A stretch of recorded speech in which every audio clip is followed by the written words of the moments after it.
My brothers and sisters, January 20th is going to mark two events. Number one, the inauguration, and number two, the celebration of Dr. Martin Luther King. There will be one that I'll be watching that day, and it's definitely not the one that some people may be expecting. I wanted to talk to my brothers and sisters, my Latino brothers and sisters, and my black and brown brothers and sisters. Whatever drop of blood that you have that is indigenous, that is foreign to this country, this message is definitely for you. We are going to be entering into a very peculiar time when it comes to our administration. When we have the boogeyman about DEI, the boogeyman about trans rights, the boogeyman about migrants and everything else. We have to be very careful in everything that we do. We once heard that there will be full immunity for police officers to do whatever they need to do for justice. But we already know that there is an injustice when it comes to specific people. And I'm talking about my Latino, my Hispanic, my Mexican, and my black and brown brothers and sisters. So we have to be definitely very careful in 2025 and going through until 2028. We have to be careful and protect our children. We have to be careful and protect our family, our friends, and our spouses that look like us. Because there's going to be a hunt out there for people that look like us. There's going to be things that may take place to where we don't know if we'll make it the next day. They're already talking about the cancellation of specific programs. And when I say they, I'm talking about this upcoming administration. Individuals that are not qualified for the high-ranking positions that they're going to be set before us. People who will be able to have the bag. And when I mean bag, they have the financial backings by corrupt oligarchies that will be trying to ruin people's lives that are lesser than.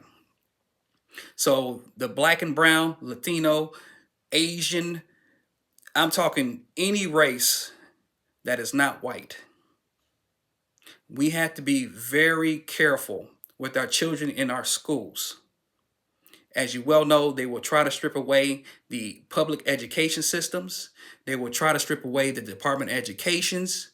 And they're already trying to strip away African American history or African history.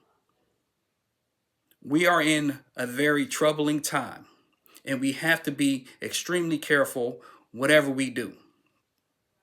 We will have an administration with very little experience, an administration that will be yes men and yes women that do not care about the morals of people when it comes to how they're supposed to run our country. Because it's just not one specific race's country, it is our country. Our tax dollars that we put into programs, our tax dollars that come out each and every day from the things that we pay, from being a homeowner and having to pay for homeowners insurance and everything else, to the groceries and things that we get, from these stores. This is a public service announcement that there was once a time back in the 1930s where it all happened to be that people that did not look like the dominant race were targeted, put in gulags, put in concentration camps, lives taken, stripped away from their jobs, stripped away from their homes, centralized into a location called a camp. And some of those people didn't make it out in that time frame. We are in scary and troubling times as people of color. And this message is to express my concern with what will take place in 2025 and beyond. So if you are a person of color watching this video is for you. If you are a person that is part of the dominant race, this video is for you as well. Because if you have a heart, you will fight and defend those that are marginalized. You will fight and defend for what is right.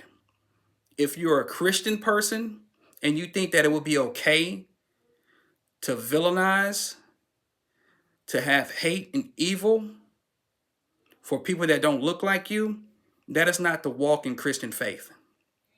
Because we already know what these so-called Christian evangelicals are trying to do. And they can't control everything. But they are trying to control as much as they can with the money. So with that being said, I just wanted to say that we have to be on guard at all times. And we have to protect our family and friends. Peace.